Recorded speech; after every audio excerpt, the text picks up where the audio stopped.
புதிர்கதை. மர்மமான பொக்கிஷப் பெட்டி.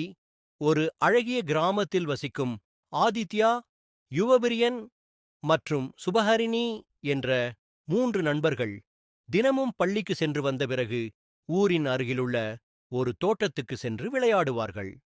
ஒரு நாள் அவர்கள் ஒரு பழைய மரத்தின் அடியில் ஒரு பொக்கிஷப் பெட்டியைக் கண்டனர். அவர்கள் மிகுந்த ஆவலுடன் அதை திறக்க முயன்றார்கள். ஆனால் அது மிகவும் பிரம்மாண்டமான பூட்டுடன் இருந்தது. இந்த பூட்டை எப்படி திறப்பது என யுவபிரியன் கேட்டான். ஆதித்யா பெட்டியின் மேல் பக்கம் பார்த்தான். அங்கே ஒரு வார்த்தை எழுதப்பட்டிருந்தது. 3, 5, 8, 21. சுபஹரிணி இதை பார்த்துவிட்டு சொன்னாள், இது ஒரு எண் தொடராக இருக்கலாம்.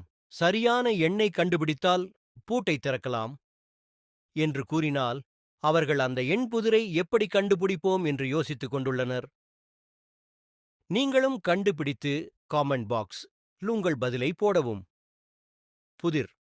அடுத்த எண் என்ன? இதை கண்டுபிடித்து அவர்கள் பொக்கிஷப் பெட்டியை திறந்தார்களா? பதிலை யூகித்துப் பாருங்கள்.